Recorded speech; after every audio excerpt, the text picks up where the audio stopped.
बहुत स्वागत है दोस्तों।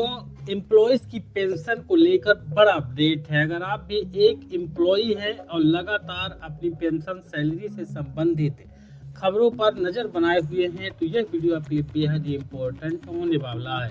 मामला ईपीएफओ के अंतर्गत जो एम्प्लॉय है, जो पेंशनर्स हैं, उनके लिए है। कर्मचारी भविष्य निधि संघ तरफ से एक बड़ा अपडेट है जो कि सभी ईपीएफओ एम्प्लॉयज को देखना चाहिए। 10 साल पहले नौकरी छोड़ने पर ब्रेक नहीं होगी, पेंशन होगी, यह शर्त। यानी आप समझ ही गए होंगे, अगर आप ईपीएफओ के अंतर्गत एम्प्लॉय हैं तो आपको यह वीडियो पूरा अंत तक देखना चाहिए। इम्पोर्टेंट है, नियमों में बड़े बदलाव किए गए हैं। इन नियमों में बदलाव से आपको सीधा फायदा होने वाला है। ईपीएफओ के कुछ नियम हैं, उन नियमों में इन बदलावों के चलते अब कर्मचारियों को बड़ी राहत यहां पर मिली है। ईपीएफओ से संबद्ध कर्मचारियों को 10 साल से पहले नौकरी छोड़ने पर भी पेंशन से वंचित नहीं होना पड़ेगा। इसके लिए शर्त है कि वह 12 महीने के भीतर दूसरी नौकरी ज्वाइन कर ले। इससे उसकी पुरानी सर्विस का कार्यकाल नई नौकरी में जुड़ जाएगा।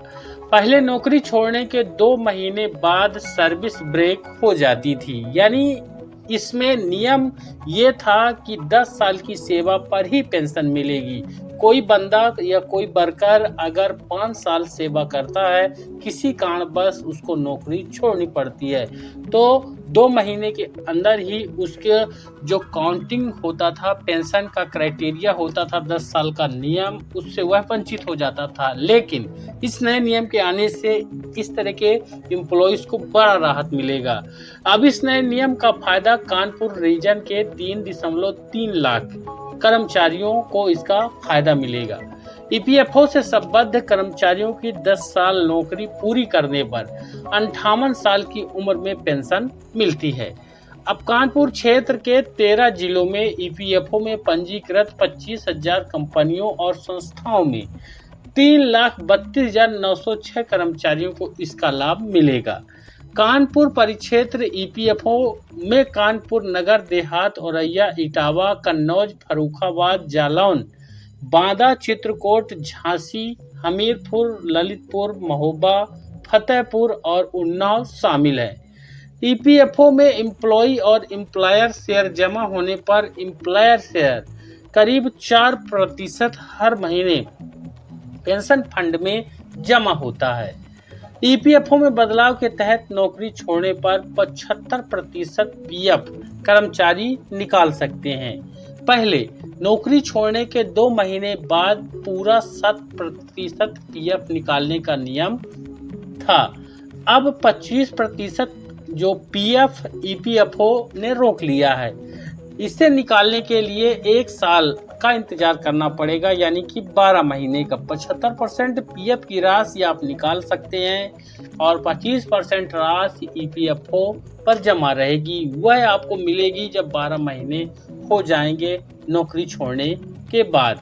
अगर कोई नौकरी दोबारा ज्वाइन करना चाहता है 1 साल के अंदर, तो 12 महीने के भीतर आपको पीएफ सर्विस बहाल हो जाएगी। हालांकि 75% पीएफ निकालने के लिए नौकरी छोड़ने के बाद 2 महीने का इंतजार नहीं करना होगा। यह राशि नौकरी के बाद किसी भी समय निकाली जा सकती है। वहीं आपको बता दें कि क्षेत्रीय भविष्य निधि आयुक्त प्रथम कानपुर परिक्षेत्र शाहिद इकबाल ने बताया है कि ईपीएफओ के बदलाव के तहत कानपुर परिक्षेत्र के करीब 3.5 लाख कर्मचारियों को इसका लाभ मिलेगा।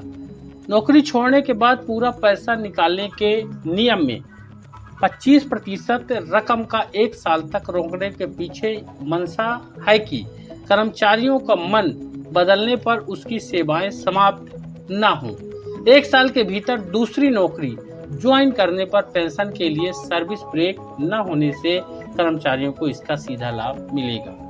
दोस्तों, किसी न किसी कारण से अगर आप अपनी जो नौकरी है उसको कंटिन्यू नहीं कर पाते हैं तो आप नौकरी छोड़ते हैं और 1 साल का आपको समय मिलेगा और वह नौकरी आपकी पेंशन वाली सर्विस में जुड़ जाएगी। यानी पेंशन ईपीएफओ का जो पेंशन का नियम है उसमें 10 साल की नौकरी करना अनिवार्य होता है, तभी आप पेंशन के हकदार होते हैं।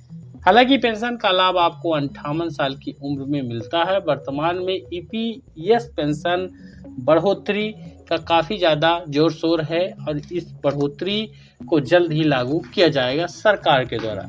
वीडियो को ज़्यादा से ज़्यादा लाइक और शेयर करिएगा। इस तरह के अपडेट के लिए हमारे चैनल पर नए हैं तो सब्सक्राइब भी जरूर करिएगा। धन्यवाद।